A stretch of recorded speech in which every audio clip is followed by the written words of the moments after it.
Alors voilà, nous revoilà la 4e semaine de Carême. En ce vendredi, nous accueillons la parole de Dieu que le Seigneur nous donne dans cette Eucharistie. Et il y a plusieurs éléments qui me semblent importants pour nous dans notre cheminement de conversion jusqu'à Pâques. Il y a 3 éléments que donne le Seigneur. Tout d'abord, il veut sonder les cœurs. Il veut sonder les cœurs. La deuxième, c'est qu'il est miséricordieux avec ceux qui sont dans la difficulté. Et la troisième, c'est qu'il est maître du temps, des événements, et qu'il nous rappelle, comme aujourd'hui dans ces temps où nous sommes confinés, que c'est lui qui guide tout dans sa providence. Alors tout d'abord, il sonde les cœurs. Le livre de la sagesse nous révèle que les impies ne sont pas dans la vérité et font des faux raisonnements vis-à-vis des autres. Attirons le juste dans un piège, car il nous contrarie. Il s'oppose à notre conduite, il nous reproche de désobéir à la loi de Dieu et nous accuse d'abandonner nos traditions. Il est étonnant de voir que le juste, celui qui fait le bien, qui est conforme à la volonté de Dieu, s'attire autour de lui de la haine, de la jalousie, jusqu'à une colère qui conduit à la mort. Alors que normalement, on devrait être édifié par le témoignage fraternel et on devrait même accepter cette œuvre de miséricorde spirituelle qui est citée par l'Église, la correction fraternelle. Au lieu de cela, il semblerait que les impies sont en colère, sont jaloux, ont de la haine contre celui qui fait le bien. Et bien Saint Jean dit dans son évangile, quand la lumière est venue, les hommes ont préféré la ténèbre à la lumière, de peur que leurs œuvres soient reconnues comme mauvaises. C'est le fameux endurcissement des cœurs contre lequel Dieu, essaye de transformer le cœur de l'homme dans l'Ancien Testament comme dans le Nouveau. L'endurcissement du cœur, ce cœur pécheur qui, au lieu de recevoir la lumière de Dieu et la grâce, directement ou indirectement par un témoin, va plutôt se retourner comme un boomerang et combattre la source de la grâce ou combattre le témoin qui apporte le salut. Et nous savons ses racines, c'est l'orgueil, on pourrait dire aujourd'hui sans doute aussi l'envie. Combien d'orgueil, combien d'envie, de jalousie et finalement de colère dans notre vie et dans l'Église. Combien de fois nous n'accueillons pas une réprimande, une correction fraternelle qui peut être dit plus ou moins gentiment, entre guillemets, mais réellement, en vérité et en amour. Au lieu de cela, au lieu d'accueillir un cheminement de conversion, on regrette, on essaye de l'esquiver, on critique l'autre, on essaye de ne pas voir le bien que l'autre va dire pour dénoncer le mal que la personne n'a pas dit. On interprète mal ce qu'elle dit donc, ou alors même, on lui montre aussi ses défauts. Tu as des défauts, donc ne dis pas la parole de Dieu, finalement tu n'es pas meilleur. Finalement personne ne pourrait dire la parole de Dieu et en témoigner, parce que finalement nous sommes tous pécheurs. Donc ça serait un cercle vicieux.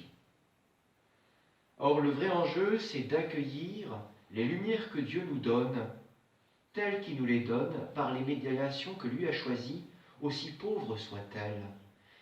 Et Paul nous le rappelle, estimez les autres supérieurs à vous-même.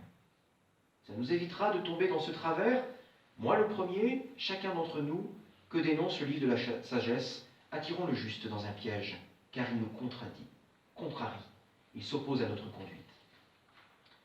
Une manière de résister à cela, dans ce que dénonce le problème du cœur, le Seigneur, c'est que lui ne va pas monter avec ses frères à Jérusalem pour la fête. Il y monta aussi, mais nous dit l'Écriture, non pas ostensiblement, mais en secret. Pourquoi ? Parce qu'une des meilleures manières de se convertir et d'accueillir la parole de Dieu directement ou indirectement par les médiations de nos frères et sœurs, aussi pauvres soient-ils, mais en les accueillant humblement, c'est justement en travaillant dans le secret, sans être ostensible.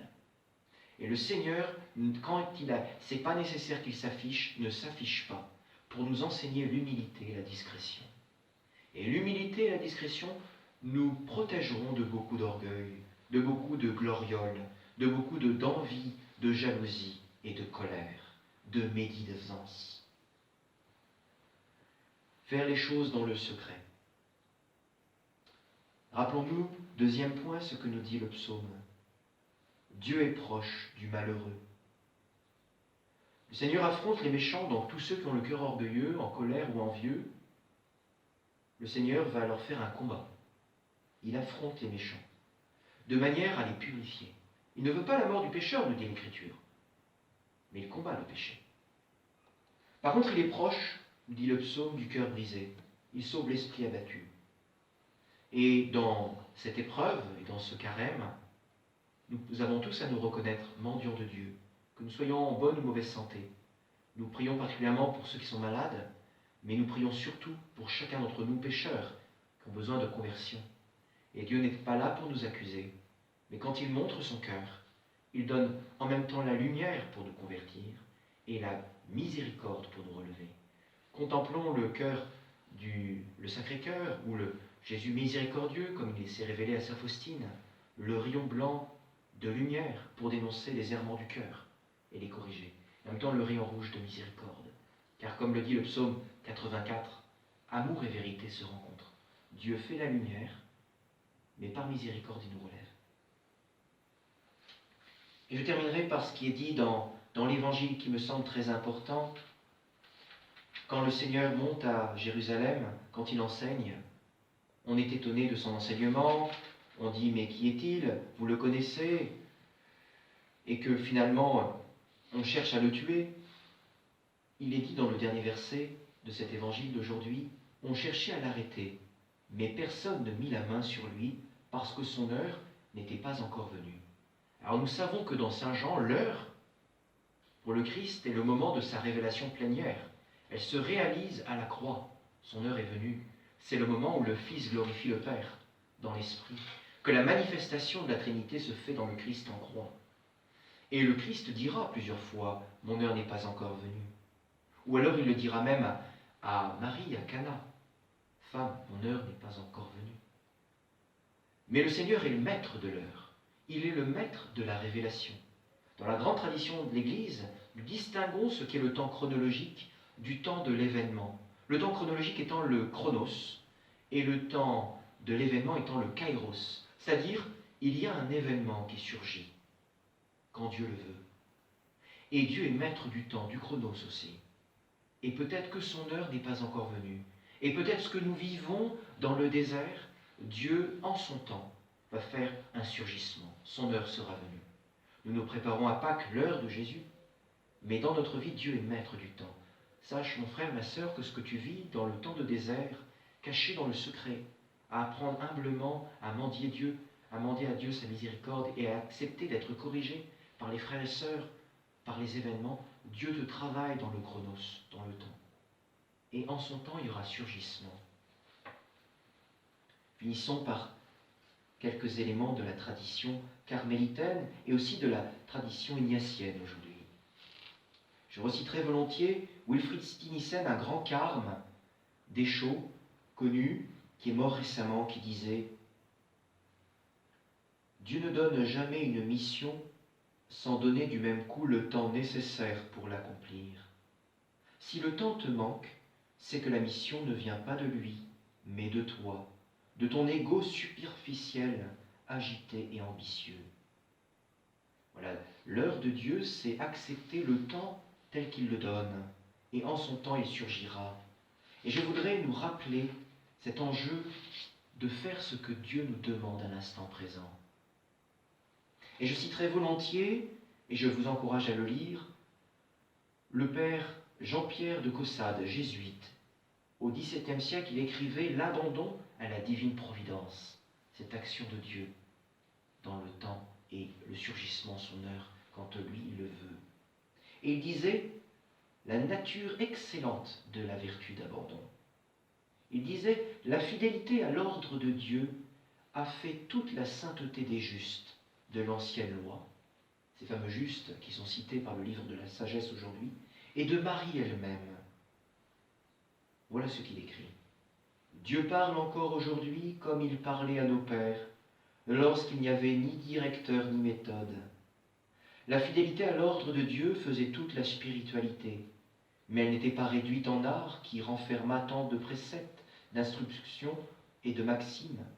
Nos besoins présents l'exigent sans doute. Il n'en était pas ainsi dans les premiers âges, où l'on n'avait plus de droiture et de simplicité. On y voyait que chaque moment amène un devoir qu'il faut remplir avec fidélité. Tels étaient les ressorts cachés de la conduite de Marie, la plus simple et la plus abandonnée à Dieu des créatures. La réponse qu'elle fit à l'ange quand elle se contenta de lui dire « Qu'il me soit fait selon ta parole », c'était tout s'y réduisait, comme à présent, au plus pur, au plus simple abandon de l'âme à la volonté de Dieu sous quelque forme qu'elle se présentait. Les devoirs de chaque moment sont les ombres sous lesquelles se cache l'action divine. Gloire au Père, au Fils et au Saint-Esprit, comme il était au commencement, maintenant et toujours, et dans les siècles des siècles. Amen.